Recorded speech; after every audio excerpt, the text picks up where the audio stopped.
Well, hello.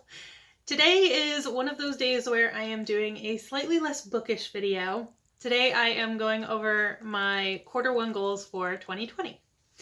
So a couple of them are book related, but for the most part they're just regular general life goals. I am huge on goal setting. I love setting goals. Whether I actually follow through with them or not is a different story, but I do love setting them, and I make sure that I give myself 10 to 15 goals every quarter of the year to just try to get things done. Because otherwise I tend to lose motivation very quickly when it comes to doing things. So if I have something that I can check off, it helps me. So for Q1, I have 10 goals. And before I go over those, I'm just going to go over Q4 from 2019. I had a total of 15 goals. I achieved 6 of them. I failed 9 of them, but then of those 9, 2 of them kind of became irrelevant by the end of the quarter. So I still consider that a win. I kind of consider it 6 met and only 7 failed because 2 of them we just threw away. Okay, so for Q1 of 2019, these are the things that I want to focus on. The first one is I want to do a book unhaul. I have a lot of books on my shelves that I know I'm not interested in, that I know I'm never going to read, but I've just kind of held on to for whatever reason, and I think it's time to let them go. So it's going to be tough, but I'm going to try to do a serious book unhaul where I get rid of a bunch of stuff. 2 is a repeat of the last quarter, and that is finish organizing my dresser. Early on last year, I read the Life-Changing Magic of Tidying Up, that Marie Kondo book when everybody was reading it and the show came out and all this. And I took care of, I think I got 2 drawers done, and I still have 2 that I need to do to get organized and make it so that I can actually see all my clothes in there. Hopefully I will actually get it done this time. The third one is I want to finish my sequel course, or SQL, I'm not really sure. I feel like people call it both. So I want to concentrate on learning new things and expanding my knowledge base in 2020. And my husband is in IT. All the time I'll be like, man, it's a good thing you're good with computers because I don't know how to do anything with anything technology related. And so he kind of challenged me to learn a new skill to do with technology. And he said that a good place to start would be SQL. So I don't really know how to explain it right now, but it has to do with querying databases and being able to pick out certain groups of information from entire giant databases full of information. I bought a course on Udemy, however you pronounce it. And so my goal is to get through that course, actually finish the course in the first 3 months of the year. And we'll see if I actually enjoy it, and I want to continue on with that kind of knowledge. It's always good to learn something new. Challenge yourself, something you'd never think you would enjoy. I really support trying it out. You never know what you're going to like until you actually give it a try. So there's my little pep talk on that, I guess. Number 4 is I want to meal plan more thoroughly.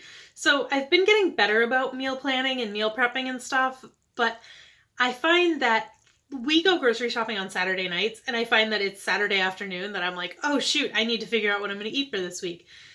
So I want to work on actually the planning part instead of just throwing a list together. I just want to get better at it. I don't want to be trying to rush to figure out what I'm going to be eating for the next week all in 10 minutes right before we go shopping. So I want to be better about the planning part of meal planning. Number 5 is I want to plan an awesome vacation.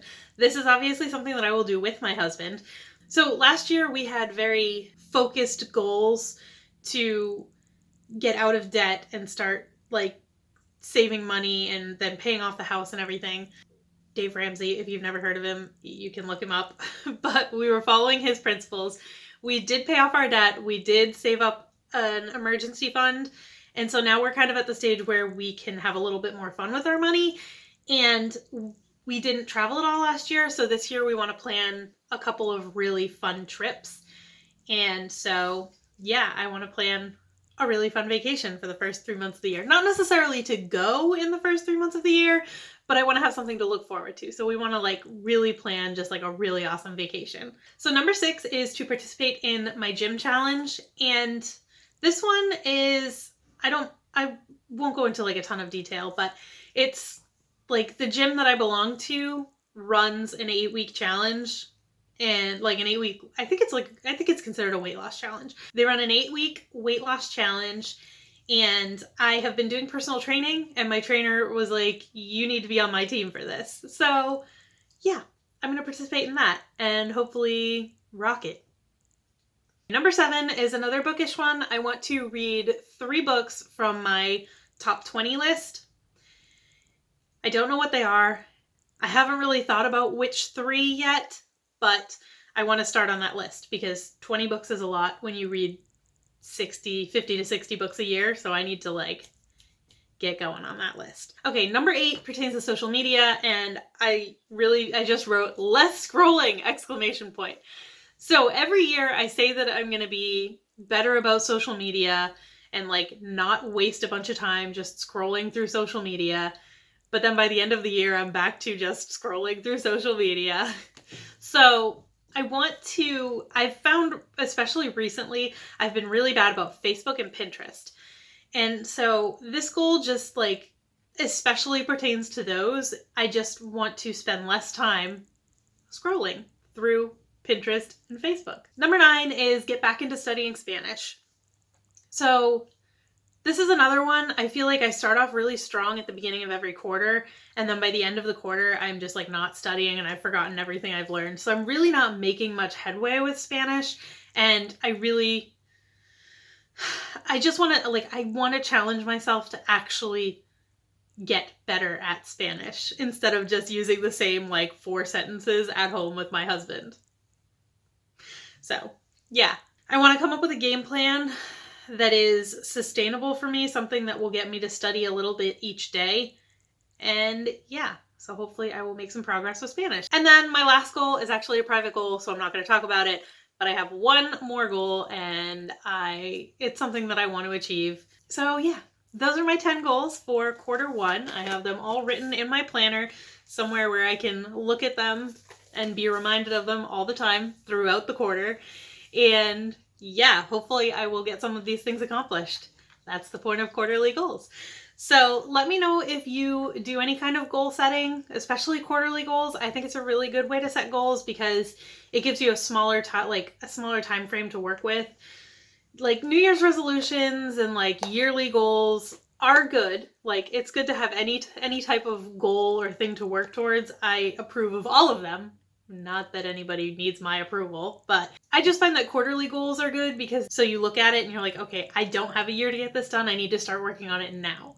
So that's why I like quarterly goals. Let me know what your opinions on quarterly goals are, or if you set quarterly goals, let me know what some of them are. And yeah, I will see you in the next one. Bye.